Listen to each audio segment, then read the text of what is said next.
Hello, hi. It's Anna Jyoti from the School of Fine Tuning, but I'm talking a bit more about self-care and general well-being.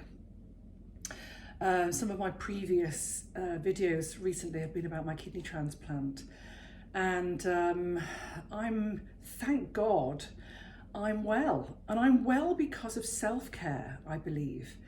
I'm well because I take care of myself, and I'm very mindful that I am facing a kidney transplant because my statistics and my bloods and my kidney function all reveal and show that I have got kidney failure and that my kidney is declining.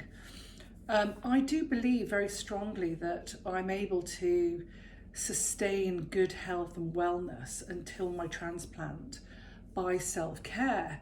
And I think the self-care conversation is so broad and is so important that I wanted to talk a little bit about that just now.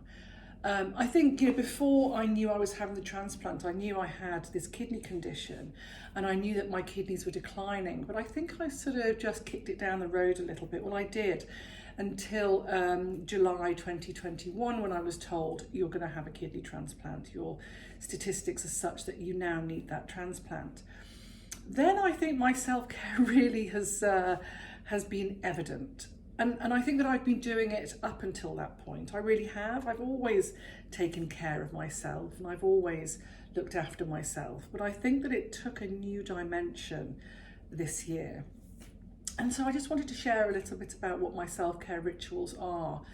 Not that you need to do them, and not that I'm telling you to do them, but I think that the reason why I'm able to hopefully sustain a good level of wellness is from what I've chosen to do for my self-care. So for sure, my skincare, and I think my skincare is what I've translated as my self-care. I thought that, using gua sha and putting a face mask on and taking a long bath and a soak and, doing good skincare, I think that, and yes, I'd have a regular Pilates and yoga practice. And yes, I have moments where I do meditation with either mantra, mudra. I don't really do silence. I do more prayer and gratitude for my meditations rather than the silence. I find that works for me best. I do try and take a little moment of silence, but usually sort of in nature. So, excuse me, sorry. But what I found that I did was change my diet, and within my diet I have moved over to a macrobiotic lifestyle, and you might see on some of my social media that I've been sharing about a macrobiotic lifestyle. It's inspired me so deeply because I can definitely feel the changes within my body from eating not strictly but committed into macrobiotics. Then if I divert, and then I can definitely feel the shift of what happens. And I'm not vegan, but I'm remaining as macrobiotic, which is plant-based, as I can, and it's a deep, serious commitment, because it's what will keep my body well as I face transplant, and then subsequently after I've had my transplant, into my recovery and then my life going forward. So I'm completely committed to this, and to a point I'm going to study macrobiotic health coaching so that I can share those lifestyle choices with you. And it's not just about cooking and eating plant-based, it's very much about a whole lifestyle. And it's about the clothes that you choose to put on your skin, the products that you put on your skin, your environment, your sleep health, your mental health, your balanced lifestyle. The whole macrobiotics style and lifestyle is about a balance of yin and yang, and soft and active, restful, and so it's very interesting, as well as other things. Each morning I'm doing Abhyanga, like a body rubbing, and body tapping. I've got a bamboo tapper, or I just use a soft fist if I'm just doing my massage. So body rubbing with an oil every day. It doesn't have to be a long massage. I haven't got time for a long massage. But now after I come out the shower, I take an oil and just vigorously rub my body, and then I pay close attention to the kidney meridian, where I'll do a little bit of tapping. And then if I do have time, I'll get my bamboo tapper and do some more vigorous tapping. I'll certainly use my vigorous tapper a couple of times a week as a commitment. But even if just a daily tapping with, it's called dough-in, with a loose fist and soft fist, that's really important. And so hydration, really important. I mean, me, especially with my kidney condition, I'm now, maxing on 2 litres a day. And that without a kidney condition is a fantastic amount of water to be hydrated. I have found that my skin and hair and everything is benefiting, as well as my kidney. So what else? There's plenty. I think that I could talk about this for a very long time, and it's really to share with you that my next level of teaching is, of course, going to embody all of these aspects that I've just talked about, because I'm learning so much. I'm also receiving 5 elements acupuncture. I've been having 2 weekly meetings with my acupuncture for treatment, and it's now going to open out a little bit longer because we've had a good course of treatment that's leveled my energies really well, and my energies are holding well, so I'm very pleased with that. I'm also going to be meeting with a herbalist to look at taking some herbal remedies. I do have to be specifically diagnosed, because I'm not going after my transplant. I can't have any boosting of the immune system, because I will be immune suppressed.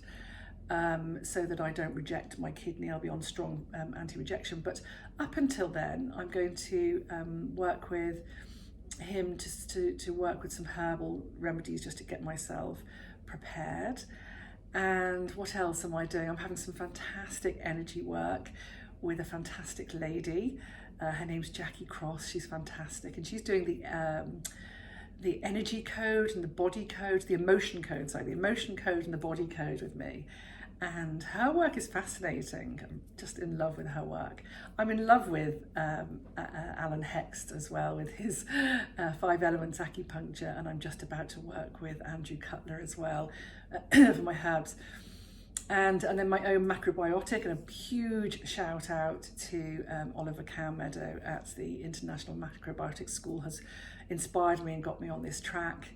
And I'm just going to be working with, I haven't spoken to them yet, they don't even know that I'm going to work with them, with Bill and Marlene Tara. So it's a really exciting journey, and I am excited, and I'm excited to learn.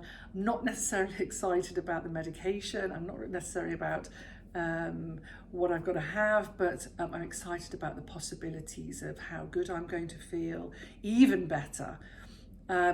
So I do have times when I feel very tired, and I do have times when I definitely need to rest. But I do believe, and I strongly believe, that these adjustments of self-care in my life is really carrying me and helping me and enabling me to be well. I think that's all I'm going to share with you at the moment, because I could talk for a long time and I'm not going to.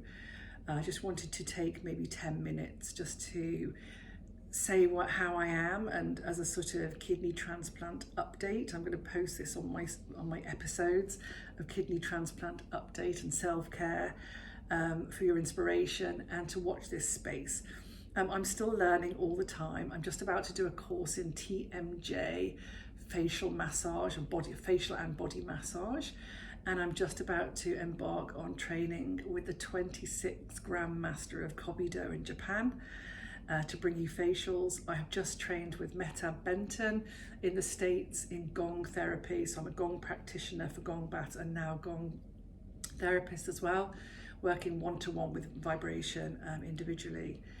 And I'm going to be learning lymphatic drainage massage and then macrobiotic health coach diploma.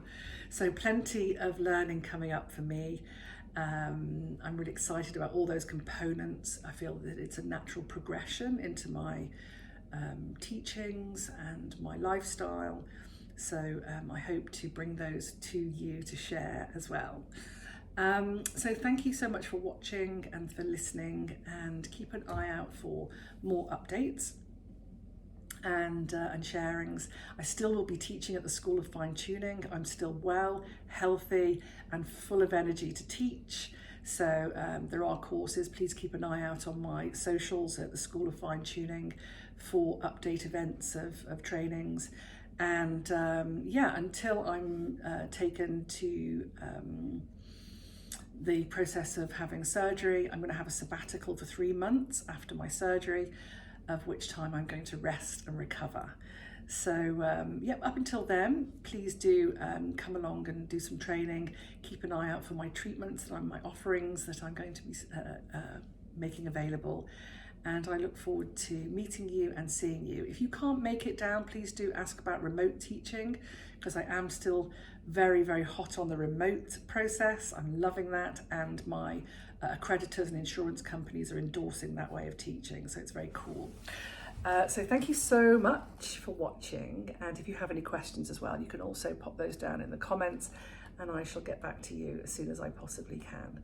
So please do look after yourselves, and there's so much more to it, because there's a whole mental health side of it as well that I'm doing. Maybe that's another video, is the mental health side of it, just actively looking after my mental health and keeping myself with strategies and mindsets to stop myself worrying, and I have done a fair bit of worrying, so perhaps another separate video about my worry management, because I've been working very hard on that as well. So look after yourselves, and I'll be back again to talk about that. I think that's an important subject. Thank you so much for watching.